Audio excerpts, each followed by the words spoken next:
আইনের ফাঁসগেরোয় মিলছে না প্রয়োজনীয় এঁটেল কাঁচা মাটি, বেড়েছে জ্বালানি কাঠের দাম, দেগঙ্গায় ধুঁকছে কুম্ভকার পেশায় কাঁচা পোড়ামাটির সামগ্রী তৈরির ব্যবসা। শীতের মরশুমে নলেন গুড়ের মাটির ভাঁড়, নানান পিঠেপুলির মধ্যে ঢাকাই পিঠের তৈরি মাটির পাত্রের চাহিদা অনেকটাই বৃদ্ধি পায়।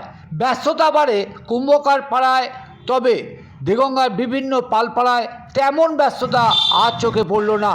মাটির যোগান ঠিকমতো না মেলার ক্ষোভ আর জ্বালানির দাম বৃদ্ধির অনুশোচনা গ্রাস করেছে কুম্ভকার পেশায় থাকা মানুষজনের। যেভাবে কাঁচা মাটির সামগ্রী তৈরির খরচ বেড়েছে, সেই তুলনায় মিলছে না বিক্রয় দাম। ফলে কুম্ভকার পেশা থেকে সরে আসছেন অনেকেই। দেগঙ্গার বিশ্বনাথপুর গ্রামের পাল পরিবারের মুখে ঝরে পড়ল কুম্ভকার পেশায় দুরবস্থার কথা।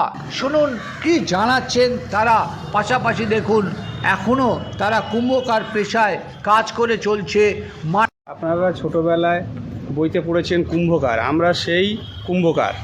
আমরা মাটির পাত্র তৈরি করি, কিন্তু বর্তমানে মাটির যা দাম আর কাঠের দ্রব্যমূল্য বৃদ্ধি হয়েছে, জ্বালানি কাঠের দ্রব্যমূল্য বৃদ্ধি হয়েছে, তার কারণে আমাদের এই মৃৎশিল্পীর খুব কঠিন পরিস্থিতির মধ্যে আমরা কাটাচ্ছি।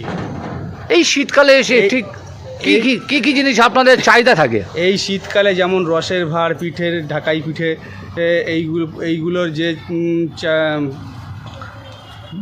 চাহিদা থাকে, তাতে যে পরিমাণে আমাদের মাটি এবং কাঠের যে দাম বৃদ্ধি হয়েছে, সেই পরিমাণে আমাদের পরিশ্রম করে আমাদের কিছুই মুনাফা থাকছে না। বর্তমানে এই পরিস্থিতিতে বর্তমানে আমাদের এই পেশা খুব সংকটের মধ্যে আছে। আদৌ কি থাকবে এই পেশা? আদৌ কি এই পেশা ভবিষ্যতে থাকবে, তারও সম্ভাবনা খুবই কম।